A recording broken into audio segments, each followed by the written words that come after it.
I'm so excited to have the amazing Natasha Bowman with us today. Hi. So Natasha is a workplace consultant, expert, a mental health advocate, and an amazing speaker, an author. She's hung out with Oprah. I mean, she's been on national television. She has spoken at some of the most amazing places. She is one of the top LinkedIn voices of mental health. She's filmed with LinkedIn a whole bunch of courses, and I'm glad to say is a friend. Yes, and I'm absolutely. so excited. This is her latest book, Crazy AF, How to Go from Being Burnt Out, Unhappy, and Unmotivated to Reclaiming Your Mental Health at Work. And I love this book so much. So first of all, thank you for being here. Oh, of course. When you call, I come. Yeah, So I'm so excited because I think this is a topic that, well, I want you to share your story, first of all, but I think that this is a topic. We live in a hustle culture of like, do more, do more, do more, do more, and we don't listen to ourselves. And then we burn out. And I have experience in this as well as you. Yes. So I know this book is really personal to you. It is. Because it's almost kind of like a memoir. It is. The first part of it is, yes. So talk to us about why you wrote this book and the story of how it came to be. Yes. So as you stated, I had achieved all of these professional accomplishments. Work meant everything to me. I was all about professional identity. By, 2019, I had done a TED Talk, I had written my first book.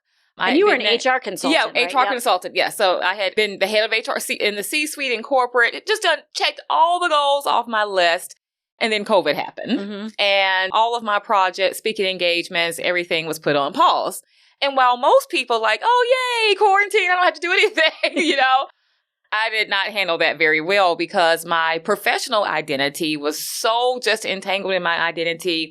I didn't know how to distinguish the two. So I had a mental health crisis because I felt like I lost my identity.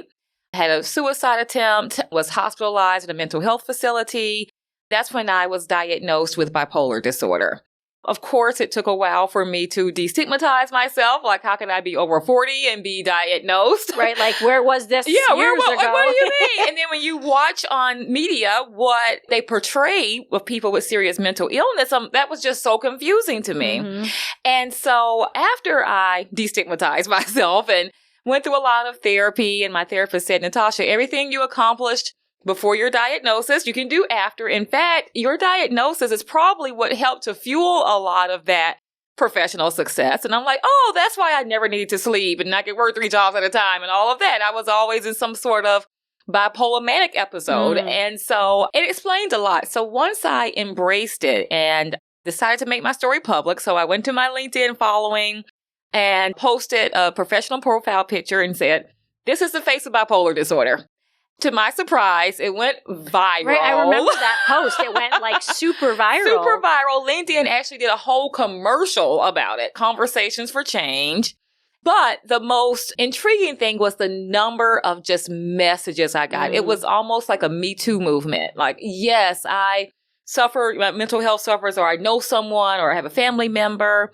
That's when I knew I had to continue to share my story so that I could change the face of mental illness. It's not just what you see portrayed on TV. You can still live boldly and thrive. It's okay to get treatment. It's okay to talk about your treatment, just like we would if we had cancer or some, another condition that's more empathized with. After I kind of went through that, I also had another aha moment. Because sitting in that HR chair as a head of HR, oftentimes I was in charge of total rewards, benefits, workplace wellness. And I thought about it. Wait a minute. Now that I'm someone with a lived experience, what would I have needed with this diagnosis if I was still in the workplace? And I thought about, as an HR leader, we weren't doing enough. We have these employee assistance programs and we give medical insurance, and that's it. So that's what prompted me to write the book. First of all, to share my story so people don't feel alone.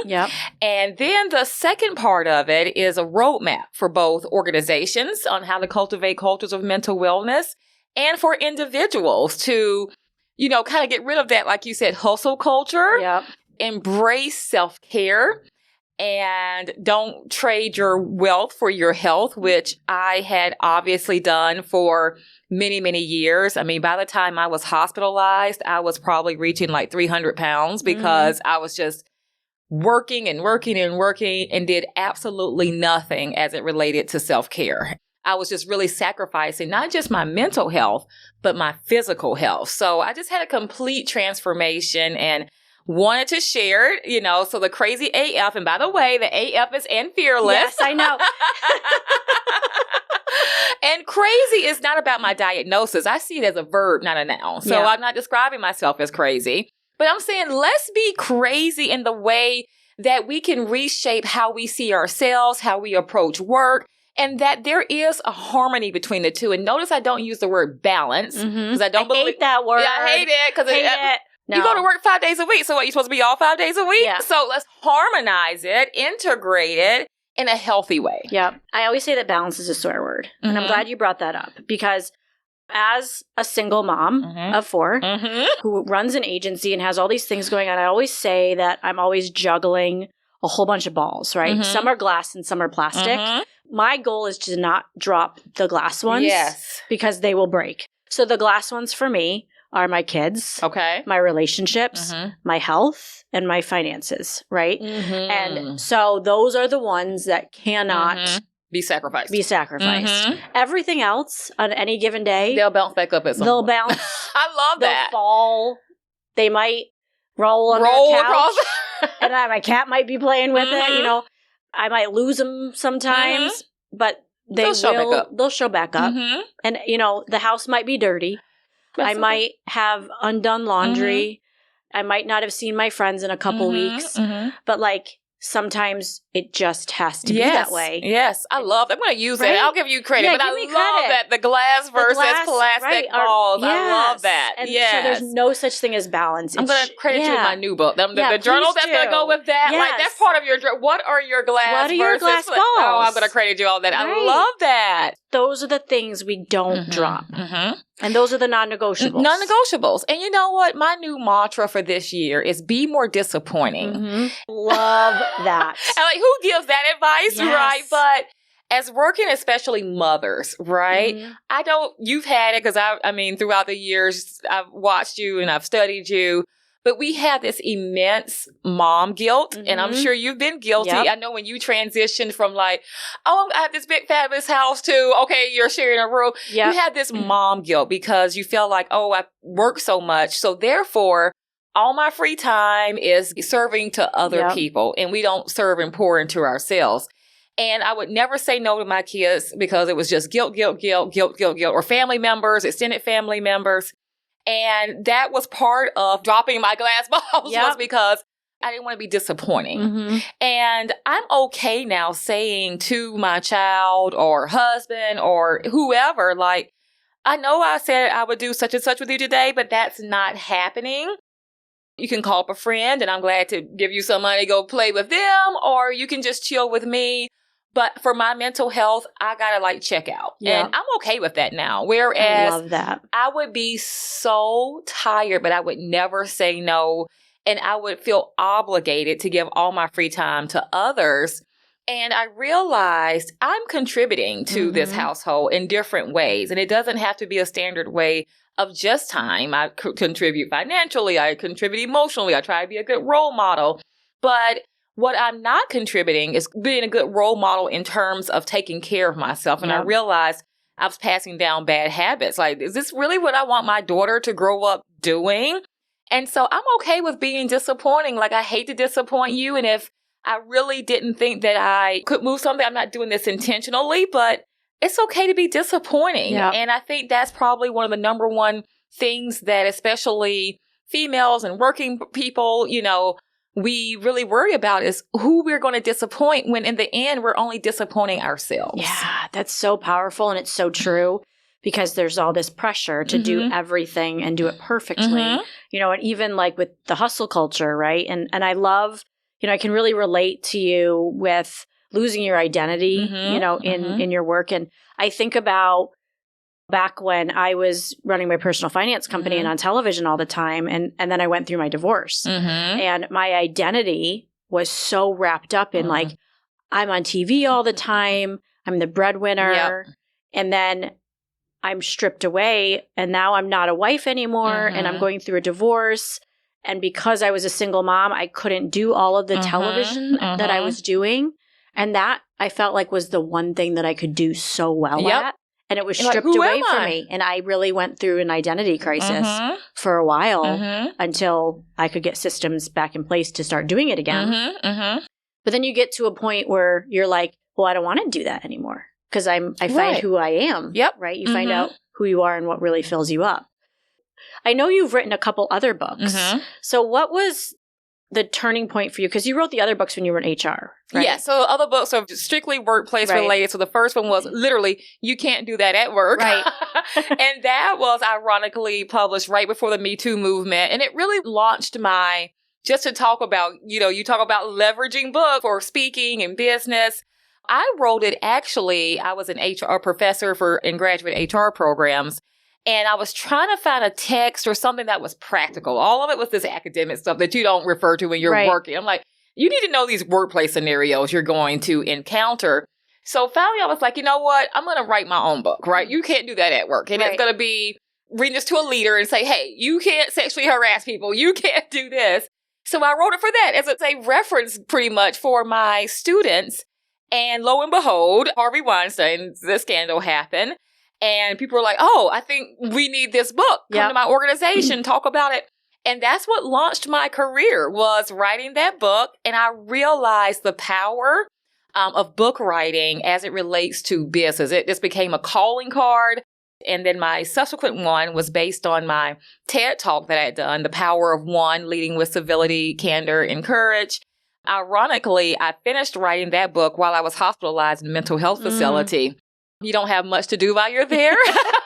You're like, well, I might as well write a book. You might as well write a book. And now, I'm just going to say that probably most of the patients in there weren't thinking the same thing. They probably weren't thinking, that's me, again, the brain of someone with bipolar disorder. Like, how can I leverage this time? And it was during COVID, right? Yeah. So you couldn't be with other patients. You could have a limited time with visitors, one visitor a day, limited time. So you're just sitting there. They did give you an iPad. Okay, so you're like, okay. I'm like, okay. I had already started writing. I'm like, well, I might as well. They said I got to be here for a couple of weeks. So I hand wrote the rest of it. Wow. In the hospital. And I had to come home and type it and all that.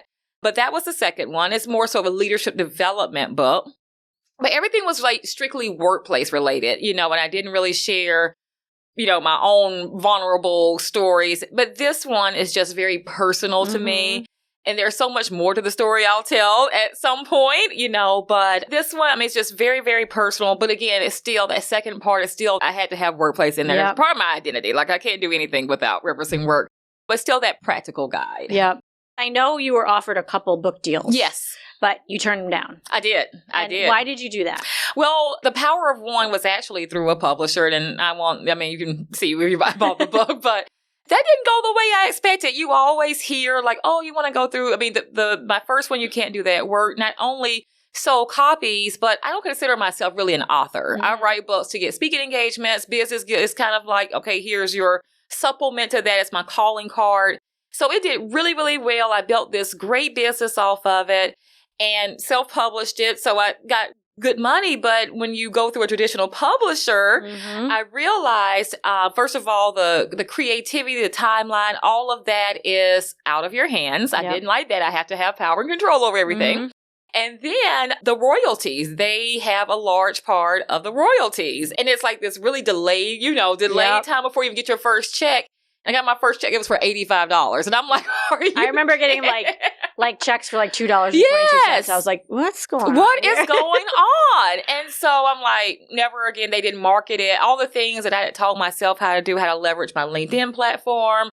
I just kind of self-taught myself studying others. I'm a big study of other people. And I'm like, no, not going that route again, unless something like just super crazy lands in my lap. So I did this one on my own, and I don't regret it. All the rest for the foreseeable future will be on your own.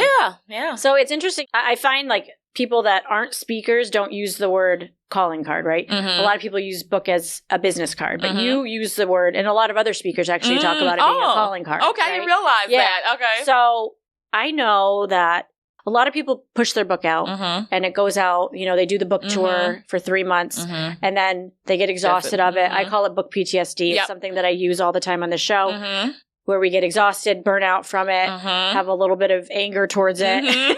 Right? Yes. Like the second one, like I'm so mad the publisher, I don't even push that anymore. Exactly. Yeah. You're like, I'm giving you my money off of my, We've all been there. This one, you've done such an amazing job keeping it a constant on social media, in the eyes of the media, through speaking engagements. Tell me what has inspired you through that to keep going. Well, I thought I was making things up in my head for a while that this book was so critical to business success. So maybe I'm making this up. And I happened to be on Instagram one night with my daughter. I'm scrolling and I see your face. Oh. And you're talking about leveraging books. And I clicked on the ad and my daughter was like, you have never clicked on an Instagram ad before. What's so compelling? So I listened to you. I started working and it just kind of affirmed, how powerful it is. And so it's so much knowledge in this. And if you're a social media influencer or whatever, just taking just a chapter from this, I can talk about so much. And mental health also continues to be just the forefront of every conversation, whether it's in the workplace, whether it's society, government, there's laws being passed. I've joined the board of NAMI, which is the National Alliance of Mental Illness, NYC. This is just a book I'm so passionate about. And I know that there are so many people who are struggling, will continue to struggle. We are seeing so many things that are happening in society. Once again, we're in another politically charged election year. We've seen some things happening in workplace as it relates to Black women in high positions. There are layoffs left and right. People are scared their jobs are going to be taken by AI. There's so many things that are impacting your mental health, especially as it relates to work. So it just continues to be at the forefront. And that's why I just keep pushing it. I'm actually right now working on a journal that's going to accompany it and have it ready for Mental Health Awareness Month. Because one of the questions I always get after a speaking engagement is, how do I do this? How do I talk to my boss? Or how do I document what's happening at work? Or how do I make sure I'm balancing, or there go to balancing, harmonizing work and life? How do I intervene before burnout happens? And so all of that will be in the journal. A lot of times we have to sit, just like you talked about, with those plastic versus glass balls. We've got to write that down and say, I feel burned out, but why? You know, and even in the book, I talk about that. Are you burned out? Are you stressed out? Is it really work related? And I learned that in HR, people would come and complain about this. I get it fixed. Complain about this person. I get them fixed. And it was always something. And I would say, I don't think this is actually a work related issue. Is there something else going on?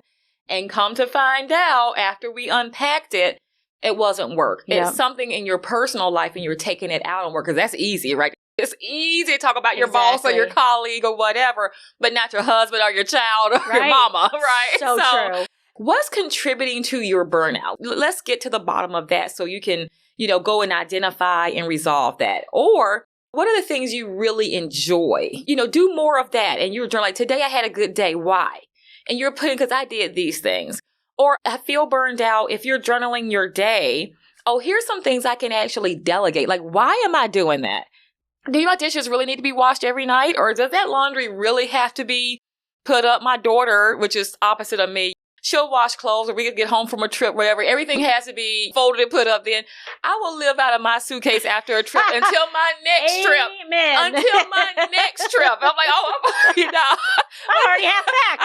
One time it got so bad, I came home and took my toothbrush out, brushed my teeth, and went back to put it back in my suitcase. Like, what about, So. I absolutely love that, because even, flying here this morning, I woke up 45 minutes before I had to leave, and my suitcase wasn't even packed yet.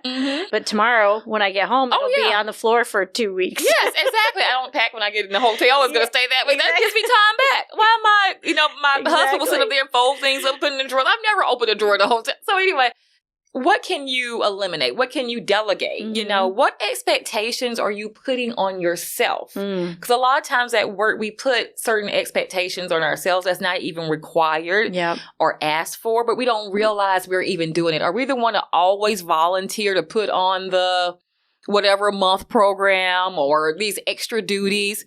Let somebody else do it. Be more disappointing. I love that phrase, be more disappointing, because it gives you the permission to just do it. But why don't people do that? I don't know.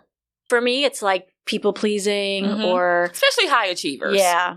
You know, we've just since the beginning of time, I've always been a people pleaser. I've always been a high achiever. I call myself a recovering people pleaser. Yes. Yep. It's funny. My new keynote is Confessions of a Workaholic. Yes, so true. Because it was people pleasing, high achiever. It was always, I want to look good to my parents, and I want to look good to my husband, and I want to look good to this person. It was always this, hey, look at me, and I'm doing great things.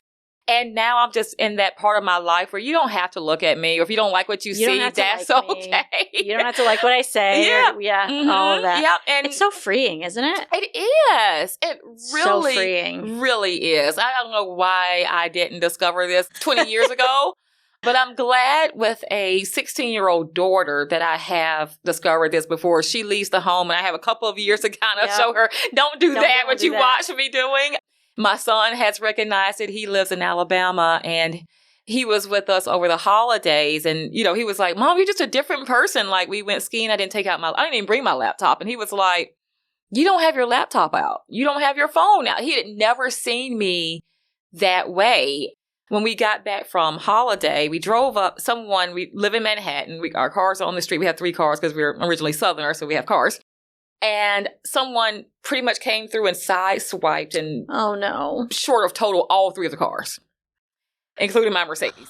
We are just like, oh my goodness. And somebody called and said, we thought maybe scratches. I mean, it was bad. And I'm like, oh, okay, well, you know, took pictures. I was like, okay, I'll call the police in the morning. It was like, so my son is like, what's happening? Like, why are you so calm? Like, what's happening? And we were in a rental van, and I said, because everything and everyone that I love, including my cat, was in that van, and we're safe, and we just had a good time, and all of those cars can be replaced. And he was just on the floor like, what has happened to you? Where is my mom? I love that. I think that's such a good example. And to see even your kids can see the journey that you've been through. And I know you're such a good role model to them, even seeing your example through writing the book and being so open about your mental illness and being so open about it's okay to talk about it. Yes. And then using your experience to help others. So let's talk a little bit about the hustle culture, right? Because I think there's the piece of that I come from the entrepreneur background, right? Of everybody's going so hard in the first, 20 years of their life so they can save up for retirement so then they don't have to work the last 40 years. And to me, I'm like, well, you're missing out on all of this time with the loved ones now so that you can't work later. But I'm wondering, like, what you think the root cause of the hustle culture is. Like, have you ever thought about that? I have, and it's things. I mean, we live in a very superficial society. My husband and I were just talking about it. You know, you've got to live in certain neighborhoods. You've got to drive certain cars. You've got to have certain designers. You've got to have this. And we're just ashamed to not have these things. And especially with social media, you've got, everybody else is going on these trips and has that. And we're not living in that moment that I just described. Yes. We're trying to attain things. I think if we focus less on attaining things and just being in the moment and valuing that more, because that's what I'm doing now, I think we have to do more of that. So I'm less worried about what neighborhood I'm in or what house I'm in or even the car. I'm even thinking about the Mercedes can be total wild. I care. Like, I don't even care anymore. That was just as a child, I've got to have a luxury car. So I've got, that's to check off the list. Right. But now I enjoy a good hike somewhere, even Thanksgiving, we went for a hike in the upstate. Like, that was the best time, And so I think we've got to stop valuing these tangible things that can be taken away from us at any moment. Or we're sacrificing time with our family for these things, My son is 24 now, not with me. My daughter is 16 and probably is leaving in a couple of years to go to college. What am I saving my time up for? Who am I saving? I mean, I've got my husband. I look forward to spending time with him. But looking back, if I had to do it all over again, I would definitely not be in that hustle culture. But the irony of it is that last year, when I really embraced self-care and juggled those balls the right way and put things in the glass balls that weren't typically there, such as going for my walk. Some days I walk up to 10 miles. I mean, literally just walking and thinking and, stop at a cafe and, but I had one of my best business years ever. So I don't think that's a coincidence. Yeah. I think we think we're sacrificing, but it's really not. That's why I think a journal is so good. It's like, I look back, like, what was I doing all that time? Like if I just want to rewind and look at myself, it is forging the relationships now. And then when you forge the relationships, the word of mouth spreads. And you don't have to be out there at all these places and in people's faces to get work. And it's just coming to you. And that's what I saw happen last year. And all these things start to happen organically. Yeah. And so I didn't have to trade off anything for anything. I felt the best I've ever felt in my life. I just never thought that approaching 50, I would feel this way, both mentally and physically. But looking back, don't do the first 20 years, trying to get to the C-suite or, trying to found all these companies. You can do that, but I think we've got to approach it differently, and we've got to be okay with resetting expectations, because maybe that was a goal I had when I went into college. It's okay for that goal to change as your life evolves and grows and different people come in and out of it, to say, well, maybe it's not that. Maybe I just want peace. Yeah. Because that was never on that was never on my list. And now it is. Yeah, I love that, because I always tell people a couple things in my life. Like, I like to surround myself with people that feel like sunshine. That's one of my things. Number 2 is, if you bring drama into my life, you're not a part of it, right? So I value peace over people, right? So if you bring that drama, you're not a part of it.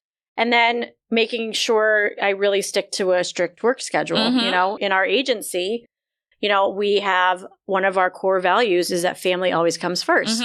So if any one of our employees is like, we have a kid event or we have soccer practice, or you stop what you're doing for work. Yep. And we go and we take care of our kids. That's priority. We're all moms. We stop what we're doing. And because we do that and we take care of ourselves, we do a really great job on everything else. You do. If you put the priorities in the right order, you always take care of yourself. And we don't work nights and weekends. It's like, no, like I don't ask you to work nights. If you hop on and check email, that's fine. But I'm off at 5. Yep. Unless I tinker around on the computer at night, and I don't work weekends. I just shut off. I don't even remember that I run an agency. I love that. I need to be mom. I need to take care of stuff. And you need to be Lauren. And I need to be, Because sometimes Lauren is number first, really. Yes. And sometimes I think we even get obsessive on even weekends, because sometimes I just take a Tuesday. I'm like, today is my weekend. Like today, I woke up, my brain's not working. It's telling me to sit and watch Netflix, and that's what I'm going to do. Yep. And I may clear my calendar or whatever. And I had to do it a couple weeks ago.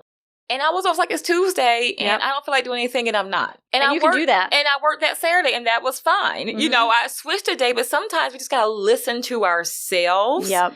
And be flexible and agile, especially if your calendar just so happens to be clear and your body's saying, hey, I'm a little worn out. That's okay. Yeah. Like, be flexible. And I love the fact that you said, hey, you can get on email. But some people, they can't go to bed unless it's, cleared out. That's great. But that's not a requirement of me. And that's what makes working for you special for them, is that it's not a requirement. It's my choice if I want to do that. Exactly. And you better show up to your kid's place, because I'll be mad if you don't. You know what I mean? Yeah, I missed a lot. I mean, my husband was a primary caretaker, and at one point, when we moved to the city, I didn't know what school my child went to. He asked me to drop her off, and I assumed she went to the school down the street. And we drove up, and she goes, Mom, whose school is this? I was like, this is your school, right? She's like, no. What did you think about in that moment? Did you feel... You know what's embarrassing? Yeah. I didn't feel like shame that I know what school she was. I was mad at my husband for not telling me where to take her. Oh, yeah. So I'm like FaceTiming him, like, where does she go to school? And how come I didn't know this? And I was okay with that. And that's the scary part. Was I was okay, because at that point, that's why I said the whole balance. I had determined you can't achieve work-life balance. So I'll just do work and you do life. So he was taking care of all the kid stuff, the house stuff. I was totally detached from that and only doing work. And therefore, I had no idea what was going on with my kids. One night we went to the emergency room. My daughter has asthma, and they call us in triage, and I go running in there with her, like, all mom-like, and they're like, what medications is she on? I'm like, I don't know. So I had to call my husband in, and all the nurses were like so impressed. They're calling people from the back because he knew all the medication. Like, look, this dad knows. But I mean, that was just taking it too far. The fact that I was just so disengaged in that way, you know? And so, I mean, I'm going to give him all the credit in the world because I would not have been able to achieve those professional achievements I talked about had it not been him taking on that responsibility. But at the same time, just because you have someone that can do it doesn't mean necessarily they should be doing everything. And I missed a lot of things that I wish I had been there for now. And that's really courageous for you to even be able to admit that, you know? Oh, yeah. And I think it's courageous. I mean, even with the book, and I know going up on stage, you're very open and honest with all of your stories. You know, I do a coaching program where I help people write the right book for your brand. And your book is so on brand. Oh, thank you. For everything that you talk about. And I know that was done intentionally, but do you feel like with your goals for the book coming out and having it be your calling card, do you feel like it's done what you wanted it to do? Oh, absolutely. Absolutely. It's done what I wanted it to do. I was so surprised by the calls I've get, especially with this provocative name. I said, I also want to take that risk. This was my book, my story. If workplaces don't want to adopt it because it has this provocative title, I'm okay with that. And to my surprise, the state of Kentucky, I mean, all these, government agencies and corporations were calling, asking about the book, asking me to come speak about it, adopting it for their workforce and buying it.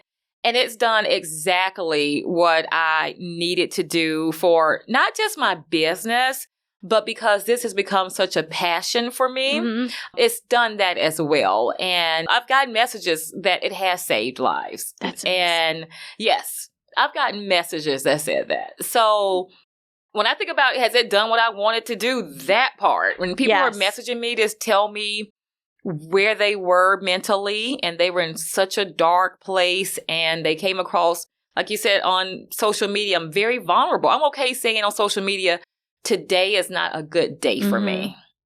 Or look at this picture, I'm smiling, but I've been on the road for 10 days. I'm exhausted. I'm, on the brink of tears, or I just got done crying my eyes out. But I know real quickly how to put that smile on for the camera. Yep. And they would come across a post and then they'll read the book and they're like, you saved my life. And when I get those messages, the book has done what it needed to do. So what do you think, if you look back to maybe some mistakes that you made over the past 3 books? A lot of people watching this show are people that have written books or want to write books and they're trying to figure out how to scale using a book. What would you tell people is kind of like a mistake that you made that maybe you would go back and do again? The traditional publishing. Yeah. That was a big one. A big one. That's a hard question because I don't put a lot of high expectations on them. Like I said, the first one was for text. The second one, I put a lot of stakes in and thought, okay, this is it. I'm going all out. Traditional publishing, going all out. So giving anyone, just that power and control over your work. Like, I'll never have the rights to that book. That was the biggest mistake. I don't know. I don't have too many regrets or mistakes. I feel like I've done what I could do. I leverage people like you to help me to market it and get it on TV and radio and in print. Number one advice I will say, and not a mistake that I've made, but a mistake that I see others making. And I pick up the phone, I'm like, why did you do this? And you probably give this coaching too. I hate when I see people, I don't hate, but I just feel bad when I see people wake up and say, my book launches today. Yes. And that's the first time anybody has heard about it. I'm like, hello. I had a cousin who wrote a fantastic book and I follow her on social media and she's like, oh, my book launches today. I'm like, today? You've done nothing to tee this up. Your pre-sale should be there. You should be at number 1 on your published day. Like, don't wait until the day of to market your book. And there's different ways you can do it through your own channel, your own network, hire someone to help you. But get the buzz going, get people excited, and also have a relatable title. So another reason with the second book, I went very traditional with the power of one, leading with civility, candor, and courage. It's a beautiful book, But compared to the provocative titles of You Can't Do That at Work and Crazy AF, which book are you going to buy? Right.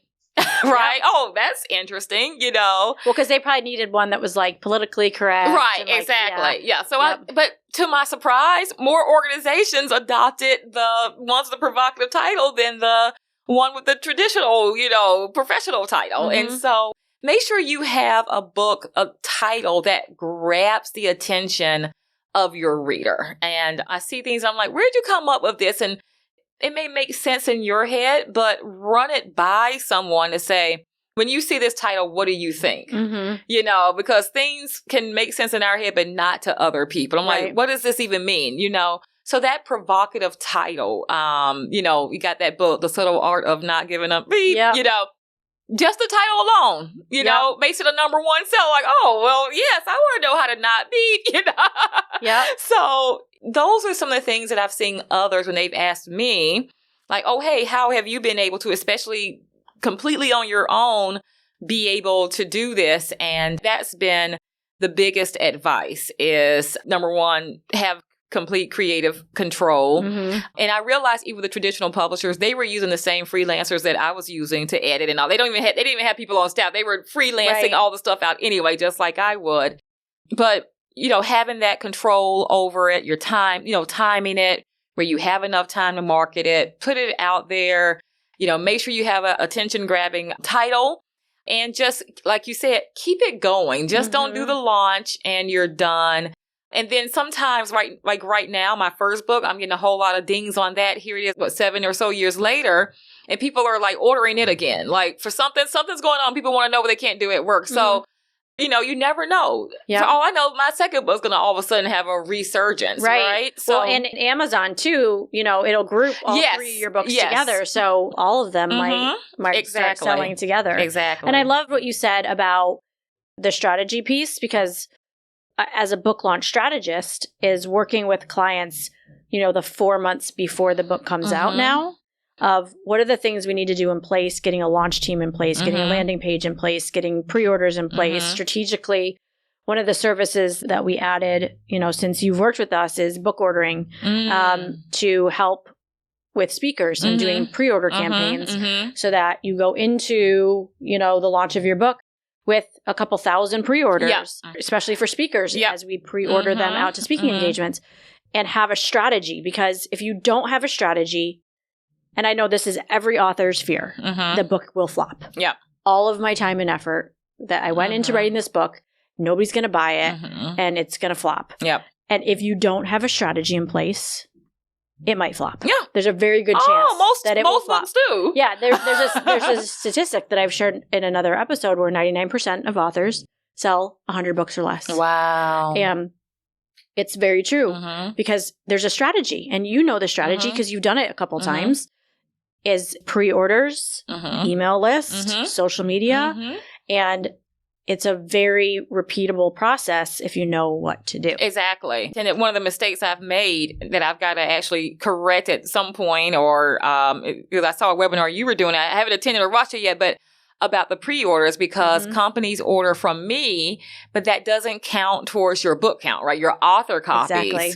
And most of my sales are from author copies. So if an organization says, oh, come speak at my organization or come speak at my conference and bring 800 books, 1,000 books, I'm doing author copies. That's not counting towards my sales. A lot of people don't know that. Yeah, a lot of people don't know that. And I look at the ranking pretty much at the beginning because I love on launch day when you're, you know, oh, you're number one, you know, that's great. But to keep that momentum in the ranking, which you said, like, you know, that shows up on Amazon. When you're up there, it's going to suggest it with other books like your books if it's high on the ranking. So that does matter in that way.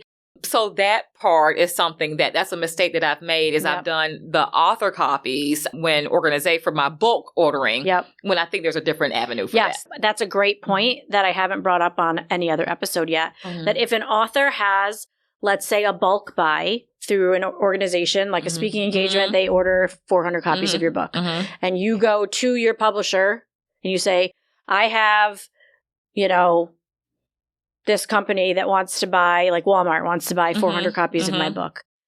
And you order it through your publisher. those count as author copies, not as sales. And so there's a back end way that you need to be ordering your books, which we help facilitate, that count as sales. And why is this important?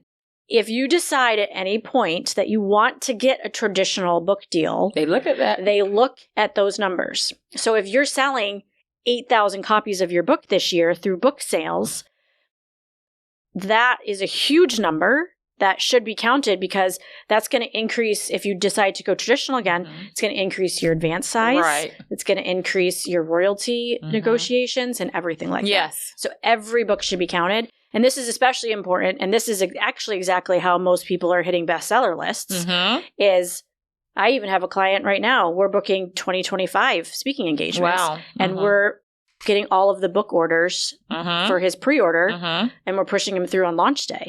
So you get 10 speaking engagements that each order 400 copies of a book. You have 4,000 book orders. At this point in time, that's enough to get you on the USA Today list on launch day. If I had done it the right way, I definitely would have been on the USA Today list. Well, at that time, the Wall Street Journal was up too. And that's not even around at this moment. Oh, I didn't know that. Yeah. So there's only the USA Today and the New York Times. Wow. And then Publishers Marketplace, or Publishers Weekly, Do you think that the rest of the do you think it's going to go with Amazon? Do you think that we're going to eventually not see those lists and it's going to be strictly Amazon sellers? I think that people are starting to see how much people buy into them, you know? And the New York Times, I always tell people, they're like, oh, I want to get in the New York Times list. I'm like, okay, well, it counts on how many books you buy, what the guy that counts it eats for breakfast, how much snow we got on the ground. You know, like, you just don't know. So many factors. It's not just book sales right here. It's not, you just really don't know what it takes. I know it matters, like, oh yeah, New York Times bestselling, you may be able to charge a little bit more in speaking engagements and all that, but I mean, I haven't found where, I'm not getting speaking engagements because my book hasn't been on New York Times, or has it been published? Like, when you buy a book, do you literally go and see, who was this published by? I don't think the regular person has any idea. No idea. In fact, it wasn't until I started writing books, I was like, I didn't know that was a big time publisher. I didn't know that was a big time publisher, you know? And people don't even know. They'll turn it over and say, this was published by so-and-so. It could be a publishing house you completely made up and turned into an LLC. I LLC'd my own publishing house. I don't even say I'm self-published. I LLC'd my publishing company. And you should. Everybody should. So I'm seeing it become less and less of a thing. And I think it's a great vanity metric, but I don't see it as much of a need as it was. An influence as it was before. 5, 6, 7 years ago. I think we're seeing a lot more influence in impact in social media numbers. And, there's a lot more that goes into what a book is doing than a vanity metric right now. I mean, there's books getting on the list right now that have sold 2,000 copies. Wow. So it used to be, 8,000. At least 8 to 10, Yeah. So I think that people are self-publishing more. The big publishing houses are buying each other out. And I think the book publishing industry, I don't think it's going to go away, but it's just different. Well, just like music industry, right? People are not necessarily want to go to big music publishing. They're, doing their own publishing and streaming. I mean, all of it has shifted to a different model, and we're seeing books. And I explain that to people when I talk about the traditional. I'm like, how we talk, you'll hear these interviews from your favorite artists in the 80s and the 90s, and they had this number one album of all time, and they were, driving a Honda Accord, or said they were completely broke because the music industry was taking all their money. Same thing happens with books. Same thing. So if you're watching that and you're like, how come we're not learning from that? You got to learn it from books. It's so true. The same thing. It's so true. It's so true. And it's an industry that if you don't know what you don't know until you make a mistake. And then hopefully it's not that inexpensive of a mistake, but it's a learning process for sure. It is. And you got to keep up with the trends. You do. I just love watching you on social media with everything that you're doing. Thank you. Let's list off some of the things, because I think it's important. Like, since this book has come out, what are some of the things that it's gotten you? Because I think that's a very important piece, because this book has launched you into like another dimension. It has. Federal government speaking engagement. I mean, my last speaking engagement was with the Center of Disease Control. They called me to be their speaker. I'm like, you don't have anybody talk about workplace mental health at the Center of Disease disease control. But they want the Natasha. They wanted it, Yep. So, I mean, it's been federal agencies. The actual LinkedIn platform, I went to their studios.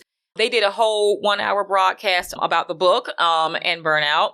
I've been on Oprah twice. Yes. And not about the book, but she does have a copy of it. Yep. I handed it to her. But during Disability Awareness Month in October, just in one day, I had 6 speaking engagements. Oh my gosh. 6. Where I was running from stage to virtual, stage to virtual, stage to Wow. virtual across the world. So, I mean, I think I started my day with a company that was like in the UK or somewhere. And I woke up at 5 o'clock in the morning and did that. And then I had to be on stage like at 8 o'clock in the morning. Then I had to get off. I mean, so it was just, it's really propelled. And last year was just such a monumental year with this book. And I'm still getting calls for it. Even have gotten calls from 2025 for this book. Wow. I need to put it all together. I was going to do an end of year like little Instagram reel or something. And I couldn't even condense it into a reel of how many amazing things. My first TV appearances, I had been virtual before, but working with you, I got some in-studio TV appearances that I was very, very happy about that featured the book and got called back to feature the book. And so it has been an amazing opportunity. I think it was featured in LA Times, Wall Street Journal, and in articles and Forbes. And so, I just couldn't be more pleased in terms of the success that I wanted from a business standpoint. And then again, just from that personal standpoint of helping people to mitigate what I went through and just looking forward to what the future holds forward. I don't think it's finished yet. I don't think it is either, because it's definitely a topic that's not going to go away. Yes, never. Never. But I think, too, watching you over this past year implement in your own personal life the strategies that you teach. Yes. Like you said, putting the things in the glass balls that are really important and showcasing that, going out for walks and doing that. And losing almost 100 pounds in a year. Thank you. I mean, but that's just self-care. I remember when we were working together, you were living in a boat. Yes. We had you do like a TV segment in the boat. Yes. And just those kind of things like that. Yeah. That's so important to do the things that fill you up. Yes, absolutely. And just taking that time and enjoying my family and just enjoying myself and enjoying life and nature and just being in the moment, which I just didn't do. I was always, what's next? What's next? The fact that I'm not writing a completely new book right now is just new for me. Because usually, okay, that's out, I'm promoting it, but I'm already, writing the next one. So the fact this has been out for almost a year now, and I'm not already just ideating and putting little things together. I want to do the journal to accompany it because I think it's a part 2 of this. But the fact that I'm just content, this is doing well, and that's okay. I'm not just always just in that hustle culture and doing something just new or feeling like I need to do something new. It's just liberating. Yeah. And like I said, I never thought at this age I would find that place. And you know what? In the moments, days, or maybe weeks that I'm not, I'm okay with that too.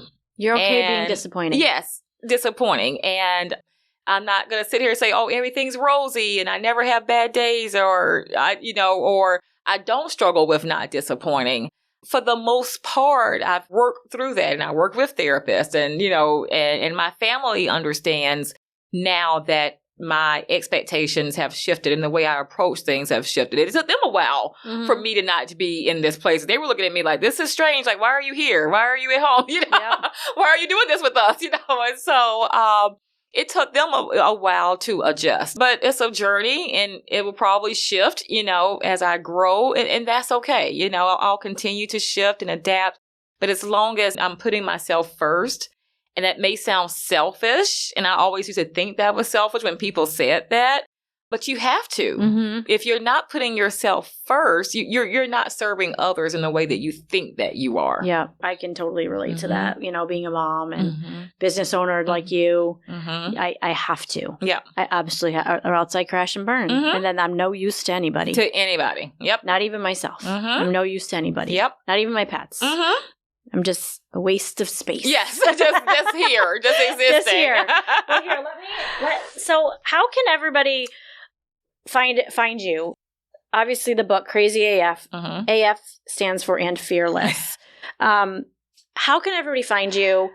I would love for people watching to know, what are some of the things you speak about so that they can bring you into their organization to speak? That would be also something. Oh, I would love that. So you can find me at natashabowman.com. Very simple, natashabowman.com. And I speak on everything workplace mental health, DEI, diversity, equity, and inclusion, and leadership development. Right before joining you here in the studios, I was doing a new workshop that I've rolled out this year, Learning to Unlearn.